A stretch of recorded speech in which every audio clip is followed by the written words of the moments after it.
Me Julguem, seu podcast de pitacos na internet. We are out of order. Order! We'd like to withdraw our plea of not guilty. What is this? Is this the law? What's going on over here? And our plea of guilty.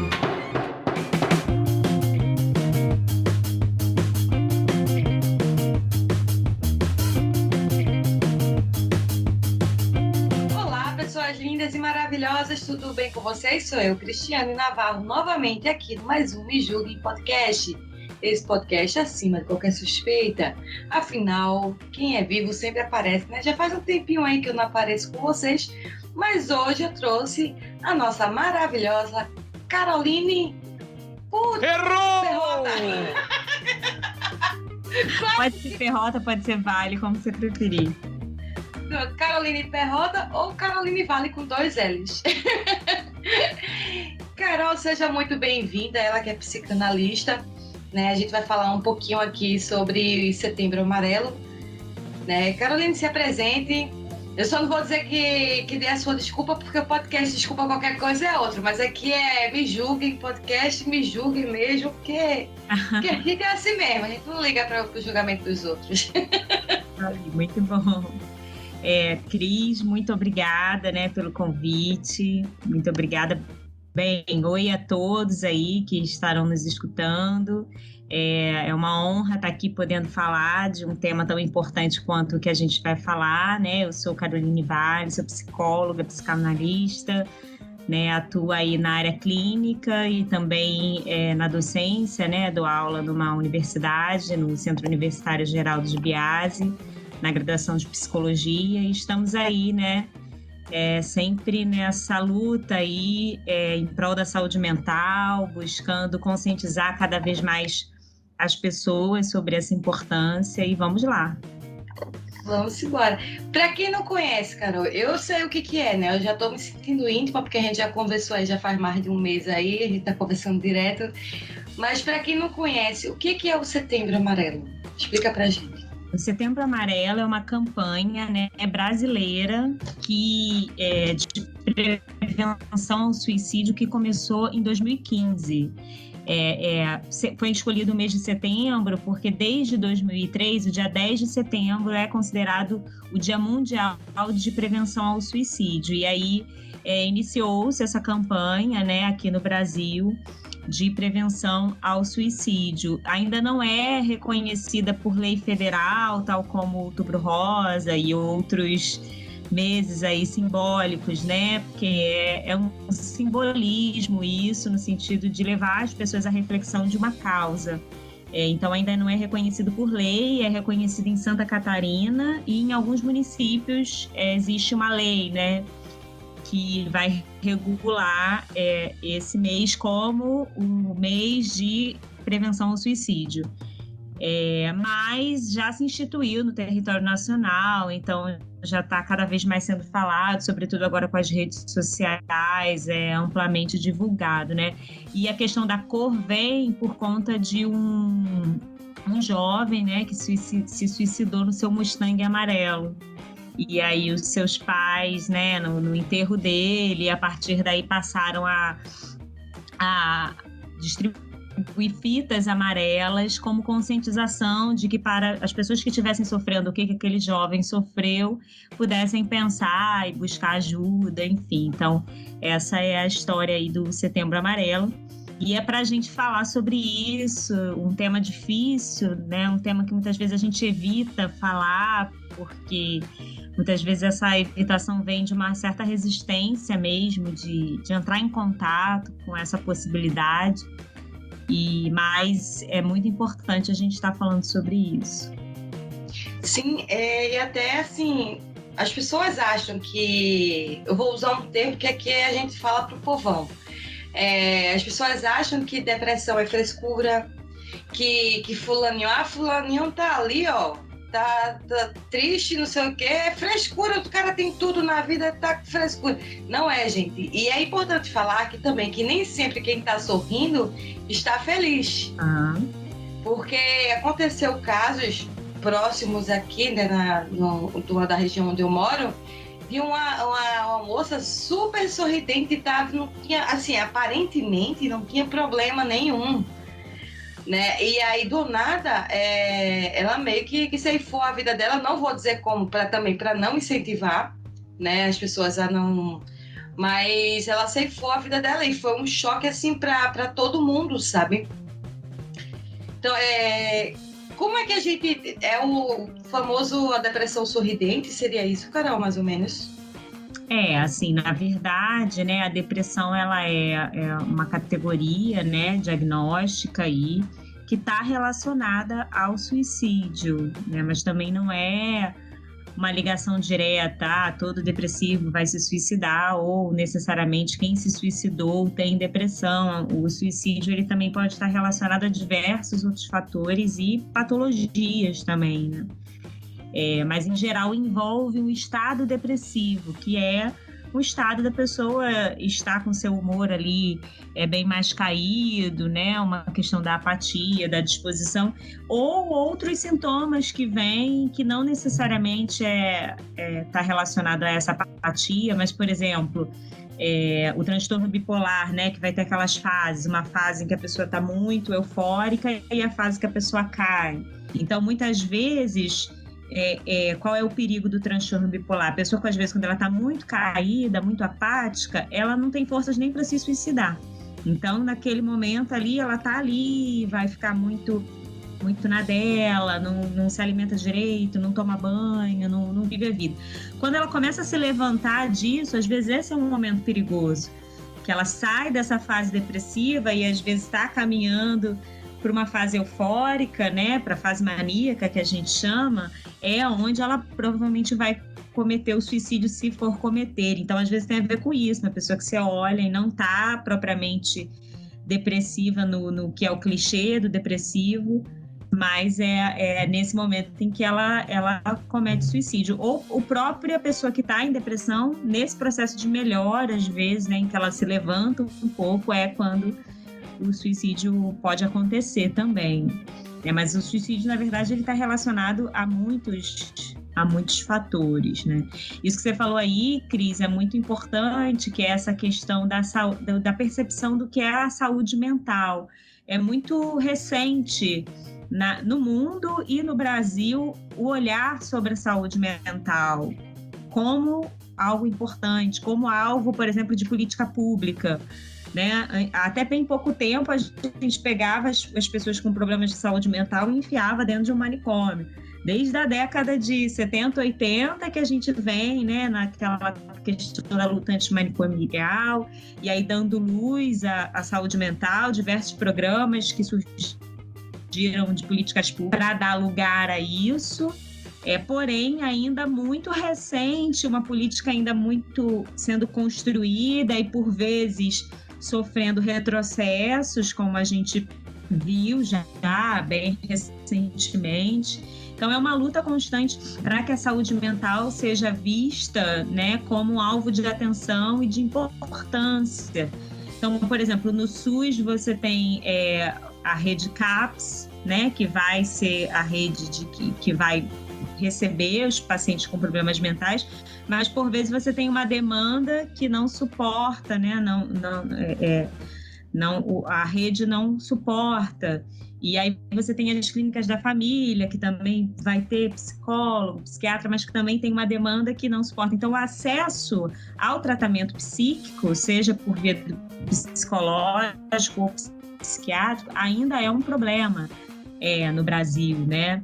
E, nesse sentido, isso é uma das dificuldades que a gente tem. E, além disso, ainda tem muito no senso comum essa ideia de que é besteira, de que, vai lavar uma louça, que isso passa, né? Ou então tem aquele negócio, quer ver? Me julguem, mas eu vou falar. Ainda tem aquele negócio que eu não acredito, a gente não acredita que a gente escuta. Quer dizer, a gente sabe que a gente escuta, mas a gente não acredita. Isso é falta de Deus. Falta de Deus, falta de sexo, né? Falta de namorado, falta de estudar, de trabalhar, enfim.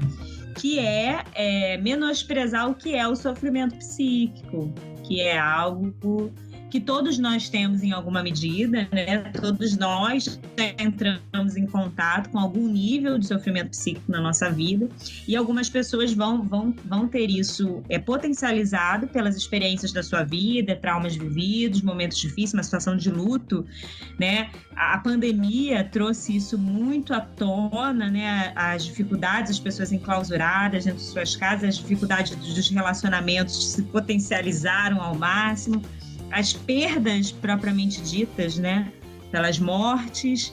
Então, situações que trouxeram à tona, né, a importância da gente olhar para o sofrimento psíquico e dar lugar para isso, e não menosprezar, como nessas falas, né? Exatamente. É até um ponto que eu ia tocar também, interessante que você falou, da questão da pandemia. Eu acho que, eu não sei se é a sua área, mas se não for, mas pode dar uma explanada assim, né, a respeito que você sabe. Mas, por exemplo, muitas crianças ficaram, tipo, mais de um ano ali, quase 2 anos ali, que estão retornando agora às salas de aula, e ficaram muito tempo sem socializar. Meio que ficaram introspectiva, né, sem saber como socializar, né, sem conhecer o sorriso de outras pessoas além dos familiares dela, porque, como diz a história, estamos de focinheira para nos proteger. E como é que, assim, eu acho que não sei se deve ter bastante, assim, um aumento de depressão infantil. Não sei se é a tua área, mas como é que a gente consegue notar? Quanto a essa questão da depressão em crianças, né, relacionada à pandemia, eu não tenho dados oficiais sobre isso, nem sei se já existem dados nesse sentido, mas a gente tem relatos, né, de um aumento expressivo de estados depressivos, né, de sintomas depressivos em crianças e jovens durante a pandemia. Então, isso é uma preocupação de nós profissionais, né, da saúde mental. Eu atendo muitas crianças, então a gente teve um aumento enorme da violência contra as crianças, e aí óbvio que uma coisa tem relação com a outra, né, as crianças mais em casa, fora da escola, com dificuldade de ter o local onde às vezes ele pode pedir ajuda a alguém, que é o professor, que é a diretora ou um próprio coleguinha. A criança sem o contato com outros amigos, a criança longe, né, de estímulos que seriam importantes para ela, e muitas vezes dentro de casa em situações muito delicadas, que envolvem às vezes a própria briga dos pais, as dificuldades dos pais, ou às vezes uma própria condição que já estava ali antes e foi agravada pela pandemia, né? Então, isso sim é um fator importante.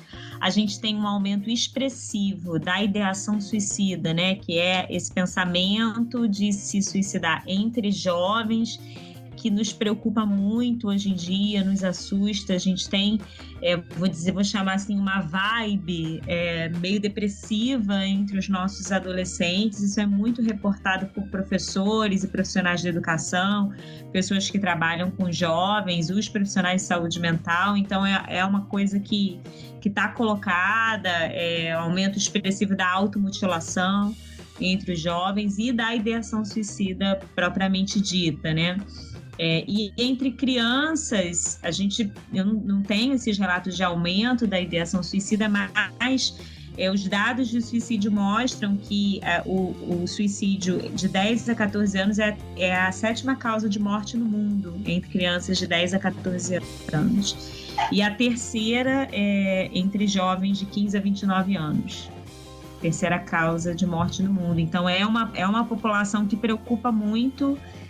Nessa questão do suicídio atualmente são as crianças, e mais especificamente o público jovem, adolescente, né? E aí a gente se pergunta um pouco por quê, o que está acontecendo com a nossa juventude, que é uma juventude triste, né? E aí a gente tem estudos e reflexões acerca da questão da internet, né? Do mundo que se abriu a partir da internet. Muitas vezes o jovem, a criança que não tem maturidade para ter acesso a uma gama de conteúdos que ele não vai dar conta, psiquicamente mesmo falando, né? Por exemplo, as redes sociais, As redes sociais, elas são positivas em muitos sentidos. A gente, né, você está aí agora em Florianópolis, né? Eu estou aqui no Rio de Janeiro, a gente se conheceu, se falou pelo WhatsApp, aí tem o Instagram e a gente se fala. É muito positivo em muitos sentidos, mas tem uma série de questões que você precisa de uma maturidade emocional para lidar com aquilo ali, né? A questão imagética, em que hoje a imagem vem antes da palavra, né? A imagem está colocada ali, então essa preocupação que fica colocada ali pela questão da imagem, os padrões de beleza, misturado com as novas modas e a coisa do jovem de qual o meu grupo, em que grupo eu estou situado, e essa gama de possibilidades que emerge, né? Ou seja, um jovem, né? Nós, né? Quando éramos jovens, a gente tinha algumas possibilidades dentro do nosso grupo de coleguinhas da escola, da rua, do condomínio, né? Então, as possibilidades do grupo dos funk, sei lá, das patricinhas, ou não sei o quê, a gente meio que procurava alguma coisa ali para se identificar. A galera do fundão, a galera do CDF, né? A gente tinha algumas possibilidades ali. Hoje, os nossos jovens, eles têm infinitas possibilidades, porque eles estão com o mundo na palma da mão, né? A coisa da sexualidade, que a liberdade, que é muito positiva, a liberdade sexual, mas ela traz questões e a gente precisa de maturidade, né? Eu não sei se a nossa sociedade amadureceu para lidar com isso. Consequentemente, os nossos jovens se veem ali diante dessa liberdade e o que fazer com isso. Então, tudo isso traz muitas questões que se relacionam com o sofrimento psíquico, né? Uma das perguntas até que eu ia fazer para ti óbvio que eu acho que deve estar relacionado um pouco, dependendo de como os pais direcionam, só que tem muitos pais também que não sabem direcionar. Vamos dizer assim, antigamente era muito mais fácil, por questões de falta de informações dos pais, então não sabia, era descoberto, mas como era só aquilo, a gente já estava normal, pronto, e acabou-se.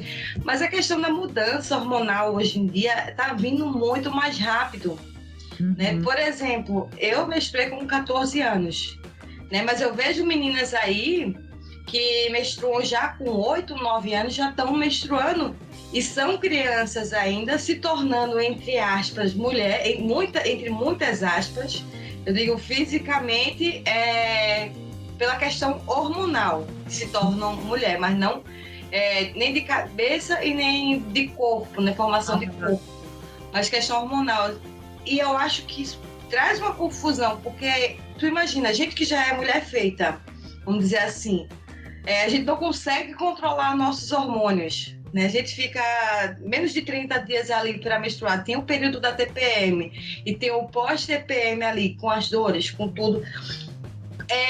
Como é que os pais podem lidar com essas situações assim, de ajudar? Porque eles ficam ou melosos demais, vamos dizer assim, sem entender o que está acontecendo, ou então ficam agressivos demais, né? Por causa da questão da TPM, assim.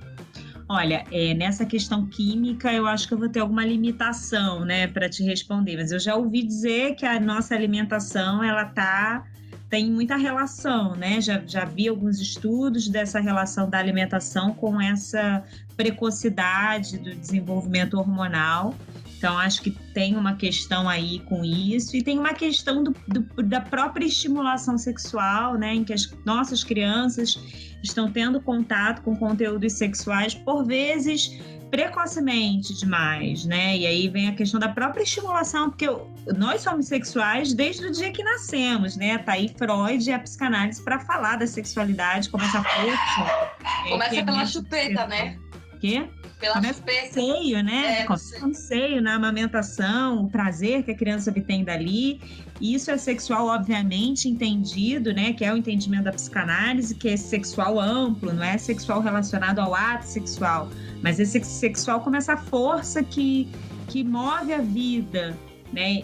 Então, isso é uma coisa. Outra coisa é essa criança ter contato com questões relacionadas ao ato sexual muito antes do tempo, seja porque ela foi estimulada e, nesse sentido, violentada, né? E isso é um ponto.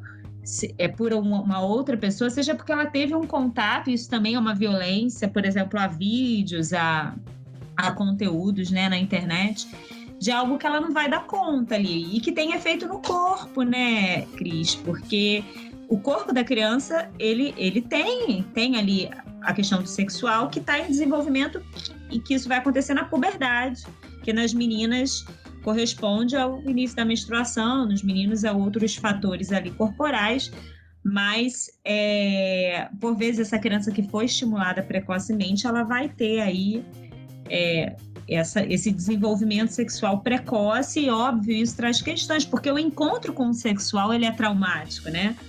O encontro com a coisa sexual é traumática no sentido de que o sexual é uma coisa que a gente não sabe lidar. E nunca na vida a gente está sempre se atropelando com essa coisa do sexual, né? Mas quando a gente é adulto e a gente tem a relação com o corpo e a maturidade para essa ligação, né, que a gente pode chamar aqui entre o corpo e a alma, que o sexual ele faz isso, né? Essa ligação sexual no sentido desse contato com o sexo propriamente dito, essa ligação entre o corpo e a alma, a gente vai lidando com isso que emerge daí. Mas, por vezes, uma criança ou uma adolescente muito jovem, ao ter esse encontro e a dificuldade de lidar com tudo que vem daí, pode ser muito difícil, né?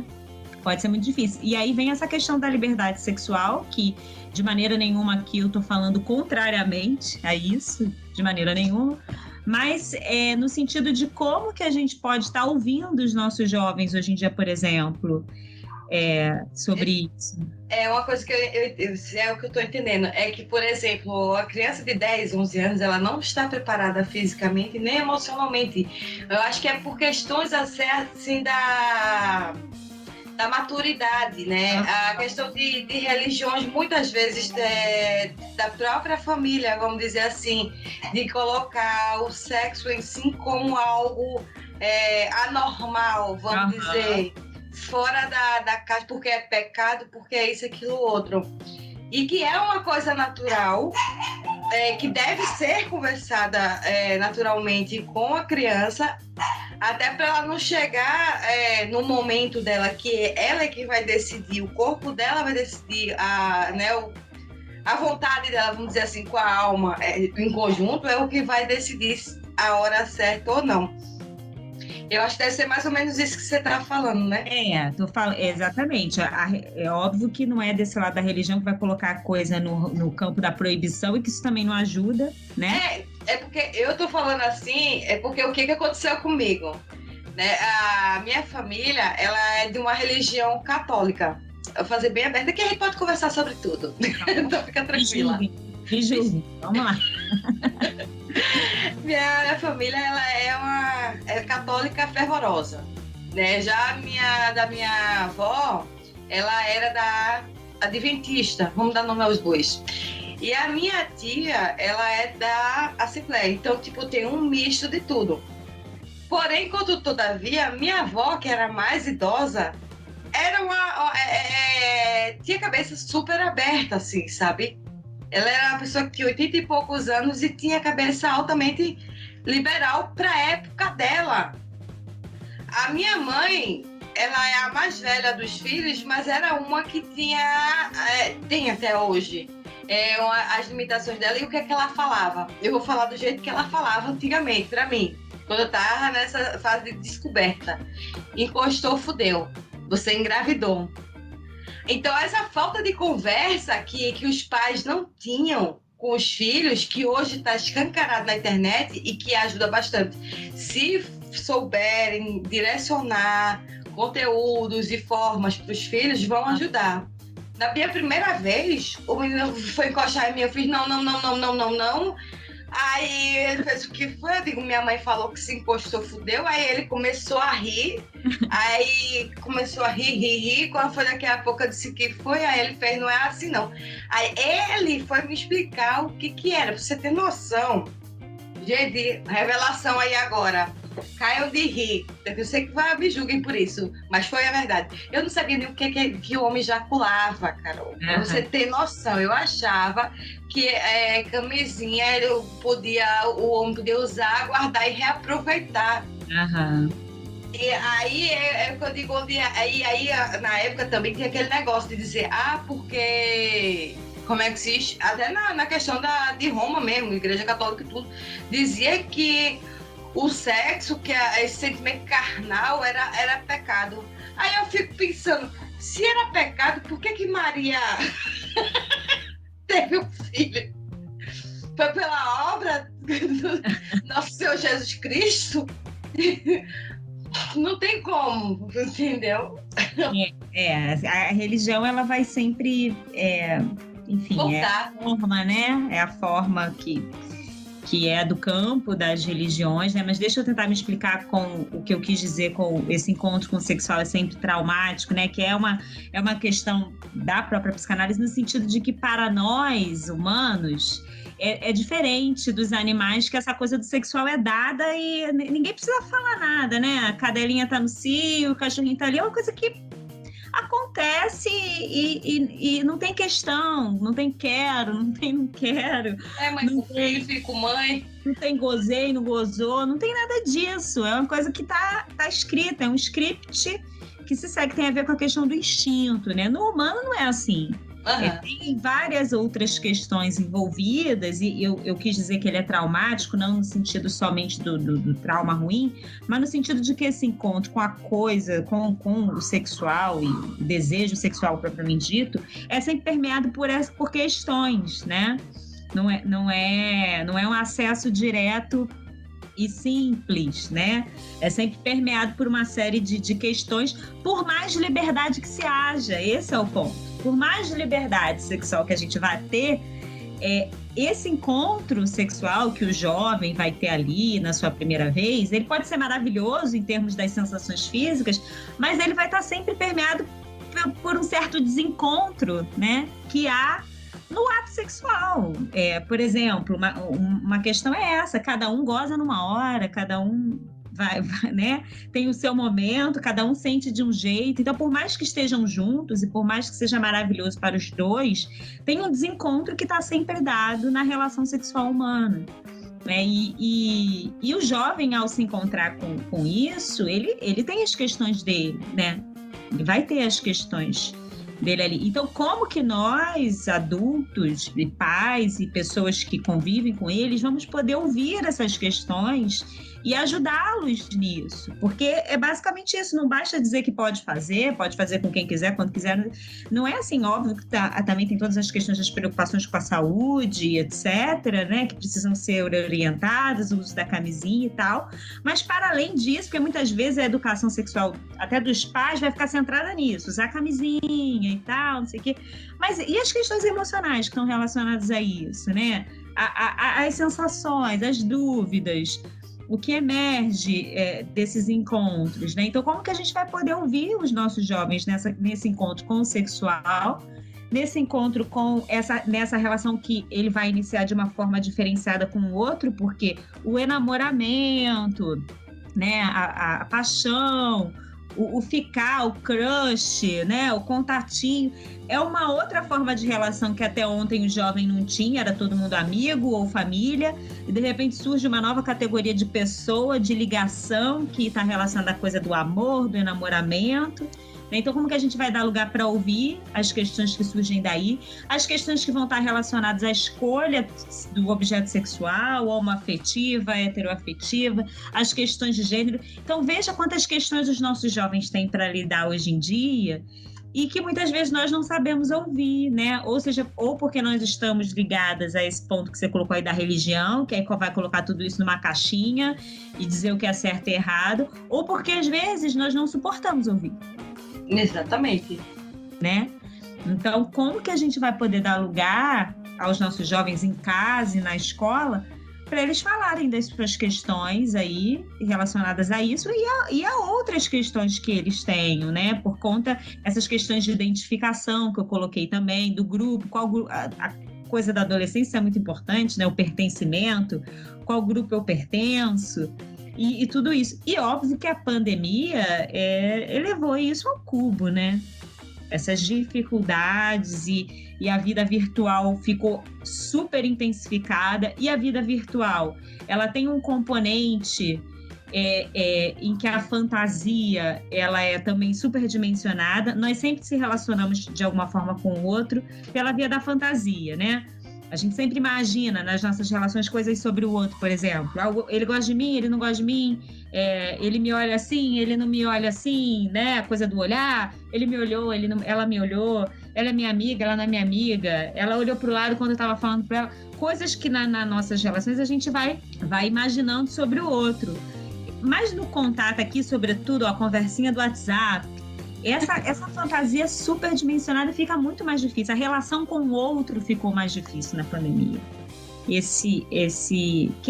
o outro quer de mim, né? Que esse outro seja meu amigo que está lá do outro lado, e que desejo que esse outro tem por mim, seja meu namorado, minha namorada, seja até minha mãe, meu pai que agora está aqui dentro de casa comigo o tempo todo. O que o outro quer de mim? E acho que tudo isso foi muito superdimensionado e aí aumentou o sofrimento psíquico realmente. Em gênero, número e grau, e aí eu acho que vem esse ponto da gente ter dificuldade de lidar com isso. É bobeira, é palhaçada, e por vezes esse jovem tá ali avisando, né, dando avisos, dando sinais, e às vezes quando vai se ver é tarde demais, né? Eu acho que é esse o ponto que a gente não quer que chegue. Então, assim, até para a gente pensar, eu acho que um dos pontos muito importantes da gente pensar no Setembro Amarelo é essa questão da escuta, ouvir. A gente está falando muito de jovens, mas óbvio não são só os jovens, são os adultos que estão dando sinais para a gente, porque a pessoa que vai se suicidar, ela dá diversos sinais. E o que a gente faz, por exemplo, quando alguém fala, quero me suicidar? Muitas vezes a primeira reação tá querendo chamar a atenção. Mas pensa comigo, Cris, se uma pessoa está querendo chamar a atenção é porque ela já está com algum problema, né? É verdade. Se eu começo aqui a querer chamar a sua atenção de um jeito diferente do que é o combinado da nossa relação aqui estabelecida, é porque tem alguma coisa errada comigo. Então, isso, só o fato da pessoa querer estar chamando a atenção já é um motivo de olhar desse pai, dessa mãe, ou desse marido, dessa esposa, dessa pessoa que está próximo, poder ajudar essa pessoa a chegar a uma ajuda, que aí a gente sempre direciona ajuda profissional, né? E até uma coisa que eu ia falar é dessa questão de chamar atenção, que o pessoal acha que é frescura, é que normalmente é do ser humano, me corrija se eu estiver errada, porque você é da área, mas eles estão mais preocupados do que eu sinto. Mas e eu? Né? Tipo assim, eu tô passando por isso e aquilo outro, e fulano tá dizendo que tá assim, mas eu tô pior. Mas, tipo, cada um sente a dor diferente do outro. Não é todo mundo que, vamos dizer assim, o que pra mim, por exemplo, pode ser uma coisa besta, né? Pro outro pode ser só um estalo, né? Vamos dizer assim, pra ceifar com a vida dele, né? Pode ser uma gota d'água, porque ele já tava com um baldezinho cheio ali, então mais uma gotinha ali pode ser só o estopim pra... É importante falar sobre isso. E aí, o que eu falo? Às vezes a maioria das pessoas hoje em dia, principalmente agora na pandemia, não tem condições financeiras de pagar uma terapia, e o SUS... a gente sabe que para você conseguir um psicólogo, daqui para lá, muitas coisas já rolaram, às vezes nem precisa mais, por N motivos, né? Que ou a pessoa já se foi, ou a pessoa já se recuperou, mas a importância dos amigos leais, né? De estar ali, muitas vezes não precisa nem falar nada, né? A pessoa só quer ser ouvida, né? Só quer botar para fora aquele sentimento ali. Eu acho que já alivia um pouco, vamos dizer assim. Não é que resolva, mas já... eu acho que esse ponto que você colocou aí, né, do outro dizer, mas e eu, né, que acho que é muito comum nas famílias, quando as pessoas estão às vezes sujeitas ao mesmo tipo de sofrimento, ali passando pelo mesmo problema, por exemplo, um problema financeiro, e aí um vai reagir, talvez entrando num processo depressivo, e o outro vai estar triste, vai ter problemas, mas vai lidar com isso de um outro jeito, porque cada um tem suas possibilidades de lidar com as suas questões, né? Então isso é muito importante que você colocou, que a gente saiba respeitar os limites e possibilidades de cada um. Então, se eu lido melhor com isso, eu não posso exigir que esse outro que está do meu lado, seja meu marido, meu filho, meu amigo, lide da mesma forma que eu estou lidando, né? A própria pandemia, tá? Todos estamos na pandemia, todos estamos com uma série de restrições. Eu vou lidar com isso de um jeito, você vai lidar de outro, o outro vai lidar de outro. Isso é um ponto muito importante, né? E esse outro ponto que você colocou aí do acesso ao tratamento é uma das grandes dificuldades que a gente tem, que tem a ver com o que a gente estava conversando lá no início, que é a saúde mental como objeto de política pública, ganhou um lugar, mas isso ainda precisa ser muito trabalhado, a gente ainda precisa conquistar muito terreno nisso aí. Então, é uma verdade que a gente tem isso no SUS, mas a gente tem uma demanda muito maior do que a oferta, né, de profissionais, etc. E aí o que eu oriento, assim, isso inclusive, Cris, é uma questão pessoal minha, é um tema pessoal, minha dissertação de mestrado fala sobre isso, sobre essa questão do acesso ao tratamento, né, da dificuldade que é, mas hoje a gente tem muitas instituições e ONGs que oferecem tratamento, às vezes ou gratuito ou a um baixo custo. Então, procurar no território, na área, né, onde isso possa ter. A gente tem os SPAs das faculdades de psicologia que oferecem tratamento. Então, onde tiver uma faculdade de psicologia perto de você, você vai ter ali um SPA, né, que é o Serviço de Psicologia Aplicada, pode ter outros nomes, dependendo da faculdade, mas é onde você vai ter tratamento, né, ali são os estagiários de psicologia que são supervisionados pelos seus professores e tal, é um meio de conseguir tratamento, e eu acho que sempre a melhor opção é procurar um tratamento, pode ser psiquiátrico, pode ser psicológico, né, mas com um profissional de saúde mental, né, se a pessoa está dando ideias, se ela está dando avisos de que ela pensa em cometer suicídio, de que ela pensa nisso como uma possibilidade para lidar com a dor dela, não menospreze isso, assim, é o que eu sempre indico e é o que eu sempre pratico na minha prática profissional, e nós, né, profissionais de forma geral, a gente nunca recebe isso como uma besteira.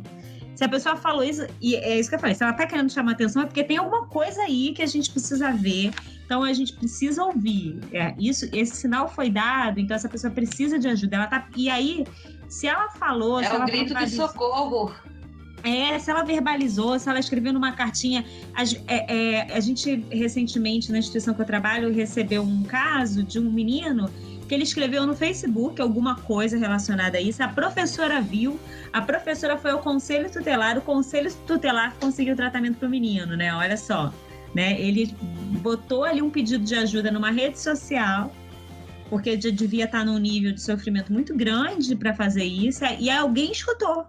Olha que importante, alguém escutou esse menino, que foi a professora, e procurou ajuda para ele. Então, às vezes é isso, vai ser no status do WhatsApp, vai ser numa rede social que essa pessoa vai demonstrar alguma coisa que a gente possa ouvir e fazer o possível para ajudar essa pessoa a chegar a uma ajuda, porque até segundo a OMS, 90% dos casos de suicídio podem ser prevenidos com ajuda, podem ser, né? Às vezes a ajuda psicoterápica, né, ou analítica, ou uma análise, ou uma terapia, e às vezes a necessidade de uma ajuda medicamentosa, um tratamento psiquiátrico, e essa pessoa vai poder lidar com isso de outra forma, que é o quê? Encontrar outras possibilidades para sua vida, porque quando a pessoa chega a pensar nisso, é porque ela está vendo isso como uma possibilidade de lidar com a dor dela, e para ela chegar ao ponto de cometer o ato, é porque ela viu a morte como a única possibilidade de lidar com a dor dela, o que a gente ouve... Ou para acessar, né, a dor, na verdade, né? Acessar, né? O que a gente ouve das pessoas que têm ideação suicida é isso,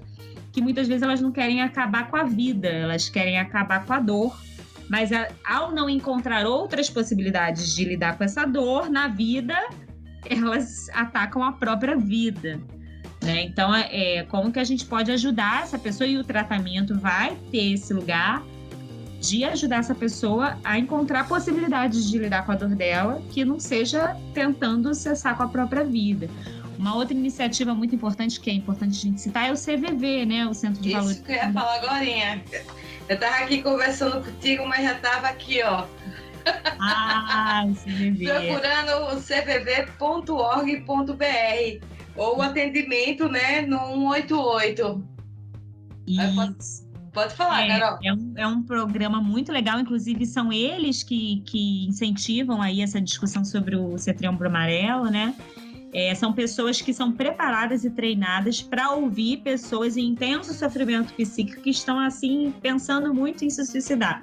Então, você pode entrar em contato, tem as redes sociais do CVV, Centro de Valorização da Vida, e o telefone 188, que se você tiver um momento muito brabo, muito difícil, não tiver ninguém para te ouvir, você liga 188, vai ter alguém que vai te escutar e vai poder te dar algum tipo de encaminhamento ali. Então, isso é uma coisa que a gente precisa divulgar muitíssimo, porque muitas vezes, né, a gente não considera que o suicídio é um ato impulsivo, não.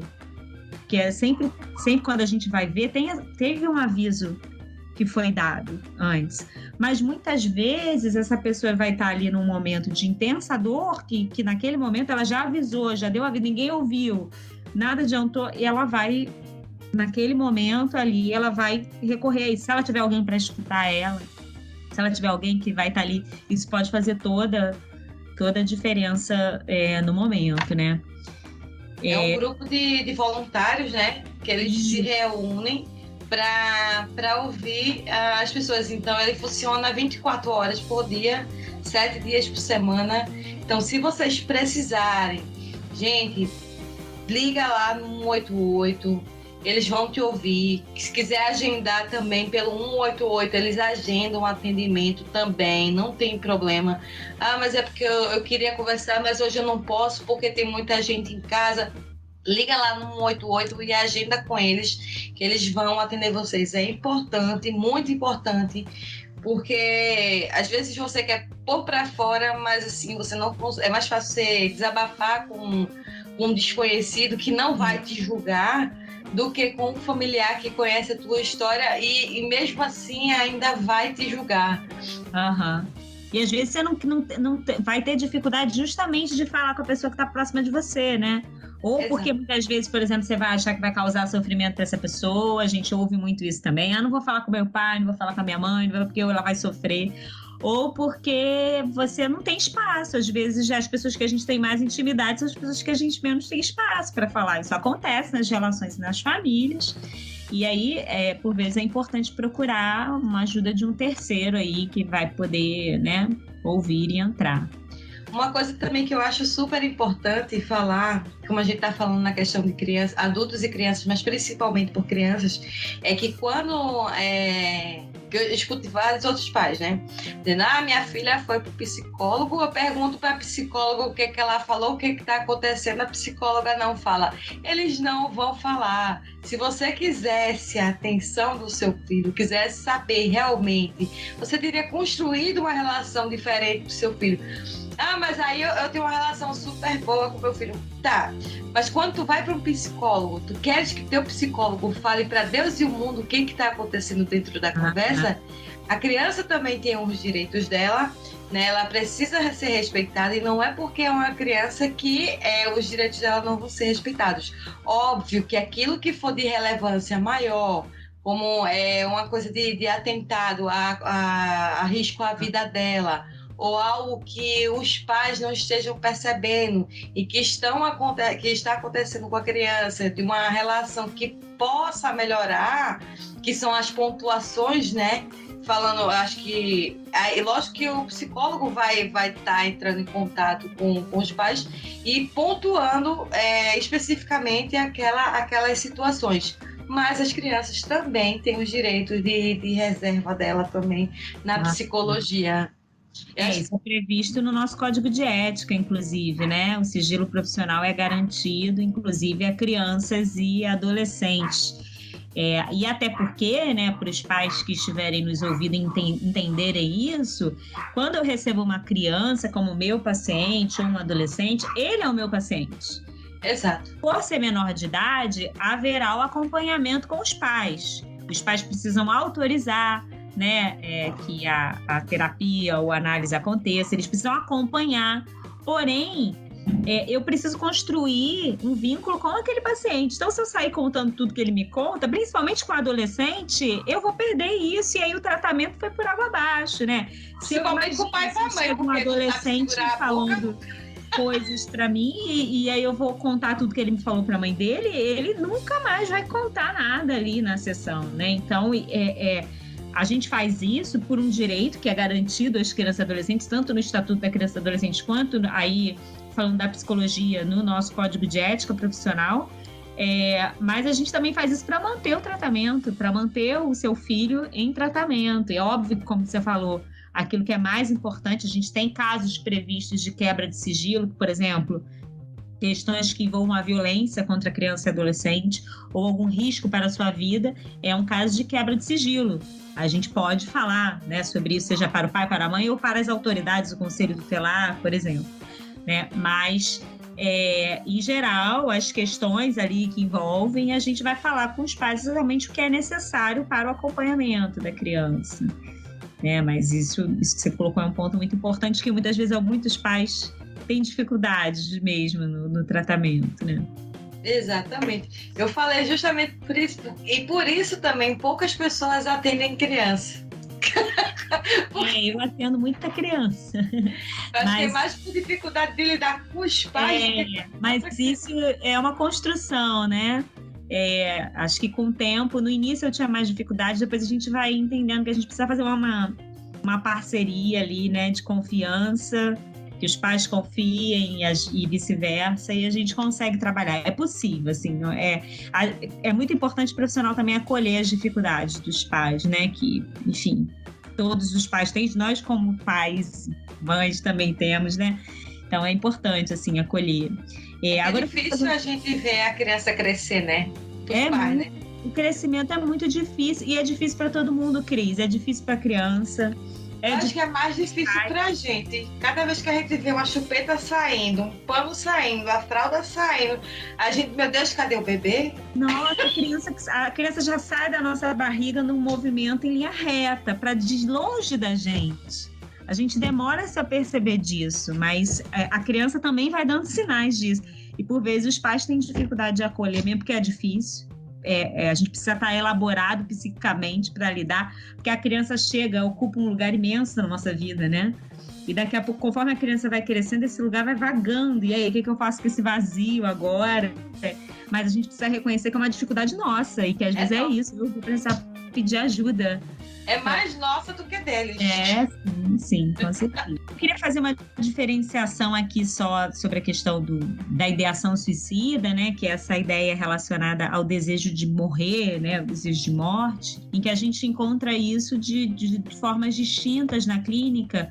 Por exemplo, a gente tem o que a gente já vai chamar de ideação suicida passiva, que é aquela pessoa que quer morrer, mas não propriamente quer se matar, né? Ela deseja morrer, mas ela não propriamente quer se matar. Também é perigoso, porque uma coisa que pode acontecer com essa pessoa que expressa esse desejo de morrer, mas que até verbaliza às vezes, eu quero morrer, mas eu não tenho coragem de me matar, de provocar um ato agressivo contra si mesmo. Mas também é perigoso, porque às vezes o que a gente vê nessas pessoas é que elas vão se envolver em atividades de risco. Por exemplo, atividades sexuais de risco, sem camisinha, para pegar uma doença, ou se expor a determinados riscos, ser atropelado por um carro, sabe? Assim, provocar que isso aconteça de alguma forma. Então também é perigoso, a gente também precisa ficar atento para pessoas que de alguma forma vão verbalizar isso. E a gente vai ter aquela ideação suicida que vai estar relacionada diretamente ao desejo de provocar o ato contra si mesmo, né? Que aí é uma agressividade maior voltada contra si mesmo, e a gente tem isso em vários níveis, às vezes de atos extremamente agressivos, né, contra o próprio corpo. Maravilhoso. Quer dizer, a explicação, gente. Não. Uma coisa que eu ia te perguntar para a gente fechar esse ciclo seria a questão que eu também acho importante falar sobre a violência, no caso infantil, né? Que a gente vê muito a gente falando sobre violência contra a mulher, violências contra LGBTQIA+, a gente vê violência contra maus tratos dos animais, mas uma coisa que é muito difícil de se falar, até porque a gente não consegue imaginar, eu acho. Mas é que eu queria também já puxando ali, já para doer na alma mesmo, e de conscientização, sobre a violência infantil. Né? Que muitas vezes as pessoas não sabem, mas muitas vezes acontece dentro da própria casa. Onde mais acontece, né? De violência contra a criança. E onde, por exemplo, quem mais deveria proteger a criança é quem mais na verdade, o agressor, né? Por exemplo, tem vários casos. Um deles é o do Henry, né? Infelizmente, que aquele maldito ceifou a vida do menino. Aí vai dizer, porque o Cristiano está comentando porque foi um caso que deu evidência, porque o padrasto era rico. Não. Independente de qualquer coisa, o menino não tinha dinheiro, o menino era uma criança e precisava ser defendido. Independente de classe social, de status, qualquer coisa, era uma criança. Não me interessa, não há justificativa para agressores. Só desabafei. Mas... Me julgue, desabafei. Militei, hashtag militei. Mas eu queria que tu falasse um pouco disso, que eu acho interessante a gente formar o nosso público. Isso é um tema que dá pano para manga, né? Dá até um outro podcast inteiro, se a gente quiser, né? Falar sobre isso.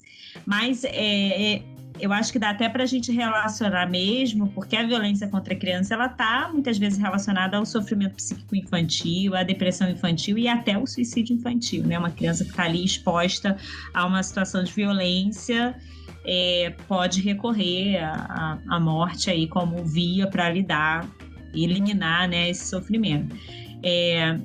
A violência contra a criança é um tema que, enfim, eu acho que precisa ser muito debatido, tais como os outros.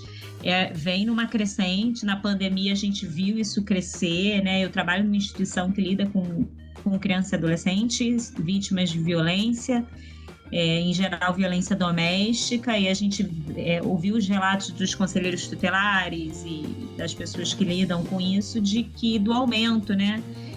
Diante dessa questão das crianças terem ficado em casa, esse paradoxo que você falou, que por vezes o indivíduo que deveria proteger a criança é o agressor, porque é a pessoa que está ali, que tem intimidade com a criança e que vai poder fazer a criança de vítima mais facilmente, se essa pessoa tem, né, essa predisposição de ser o agressor. É a presa fácil, né? É a presa fácil, né? A criança que está ali sendo vítima. E isso é uma situação. Uma outra situação são os desequilíbrios, né? Por exemplo, eu atendi uma paciente que veio encaminhada do Conselho Tutelar, uma mãe que ela teve um ato de agressão física, né? Uma violência física contra o filho. E isso foi uma coisa que chamou atenção, foi parar no Conselho Tutelar. E aí, quando receberam essa mãe no Conselho, a psicóloga do Conselho, ao ouvir, né, o caso, ela ouve que essa mãe estava desequilibrada, com questões, por quê, né? Era uma mulher numa situação de pobreza extrema, cujos 3 filhos, ela tinha 3 crianças pequenas, 2 dessas crianças iam para a escola, um era bebê, as outras crianças de 2, 3 anos, iam para a escola já, né, e se alimentavam na escola. Essa mulher se viu em casa sozinha, o marido, né, o pai das crianças não estava mais na casa, ela se viu sozinha tendo que alimentar as 3 crianças sem condições e houve um desequilíbrio, e esse desequilíbrio dela gerou ali a violência. Não justifica, eu quando conto essa história eu não estou justificando, ela respondeu ao Conselho Tutelar, o próprio tratamento dela tem um lugar de que ela possa se haver com o ato de agressão dela, se responsabilizar e mudar, né? Mas muitas vezes a violência, sobretudo a violência física, ela pode estar relacionada com algum desequilíbrio ali dos pais, né? Numa situação né, que envolve. Então, essa importância dos pais reconhecerem seus limites e pedirem ajuda também.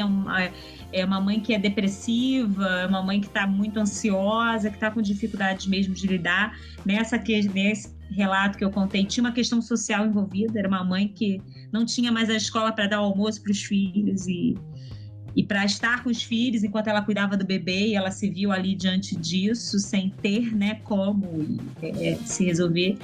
Explica, mas não justifica. Explica, mas não justifica, exatamente. Ela foi buscar o tratamento.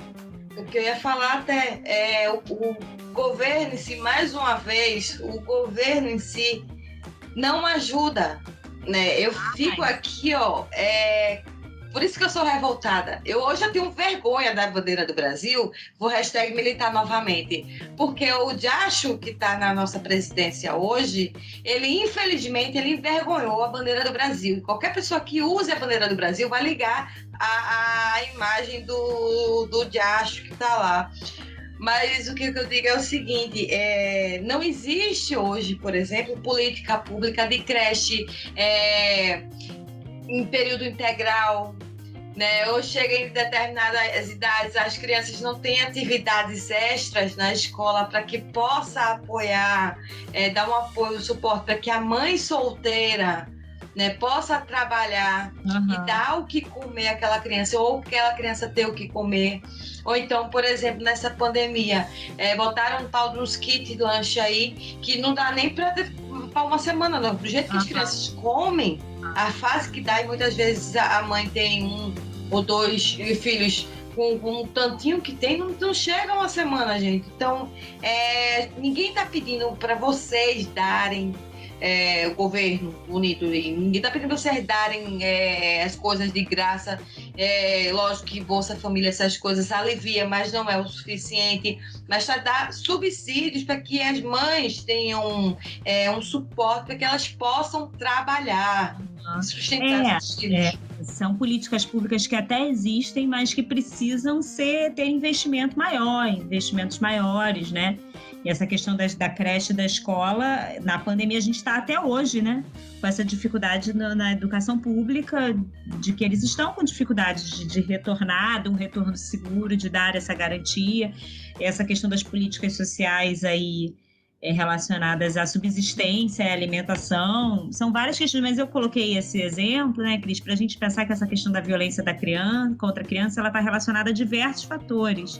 Há esses fatores sociais, aos fatores das questões psicológicas dos indivíduos que convivem com essa criança, que aí cabe nesse exemplo aí do menino Henrique, que você falou, né, que esse indivíduo que cometeu esse ato, né, tem questões ali e você vê que já tinham várias crianças, né, sido vítimas.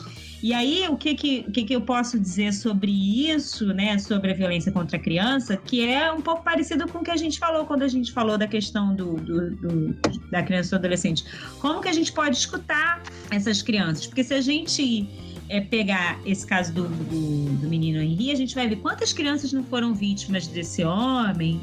E ninguém nunca ouviu essas crianças contarem, ninguém nunca procurou as autoridades para denunciar esse senhor, né? A babá falando pra mãe, amanhã eu tô no shopping. Traz ele aqui. Mas eu fiz isso com ele e as crianças que depois apareceram, né? E você imagina se alguém nessa série das crianças anteriores, que ele bateu, violentou de alguma forma, se alguém tivesse denunciado ali, talvez esse menino não estaria morto hoje.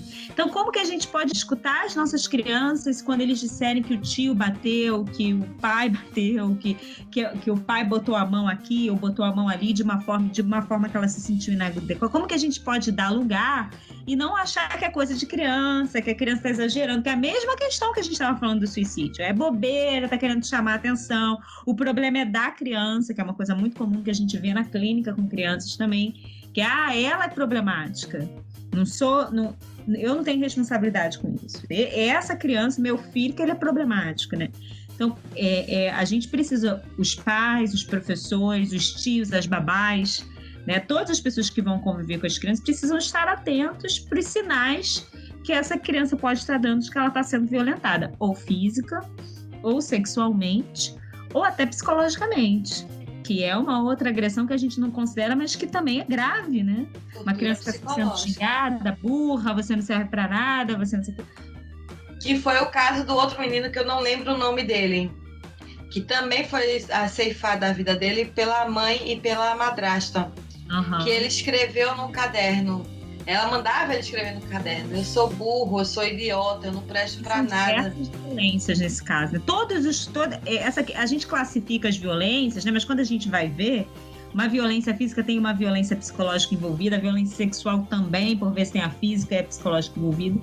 Nesse caso aí desse menino com a madrasta, foram, nossa, muitas violências. Trancava o menino no armário, ele tinha que escrever isso, tinha que escrever aquilo. Então, como que a gente pode ouvir os sinais que essas crianças estão dando e aí acionar, né, procurar ajuda, né, o conselho tutelar, que é sempre quem a gente orienta a se chegar primeiro, né, os profissionais que ali atendem a criança, o médico, o psicólogo, procurar ajuda para ajudar essa criança. Acho que foi o caso do Miguel, né? Isso aí, não foi? Eu não me lembro o nome da criança também. Foi recente isso, né? Eu vi a reportagem. Eu achei aquilo ali de uma maneira absurda, porque aquilo ali não teve justificativa. Assim, não teve explicação. Tudo bem que não justifica pra nada, mas, tipo, é de uma crueldade tão grande que pra gente que a gente tem tanto amor pro mundo, é difícil entender como uma parideira, vamos dizer assim. Eu tô entrando no meu auge das minhas emoções, porque aquilo não é mãe, é uma parideira. Essa coisa da maternidade, né, ela não é dada. Essa coisa do amor natural de mãe é um mito. Esse amor de mãe é construído na relação dessa mãe com essa criança. Se não fosse assim, por exemplo, a adoção não seria possível.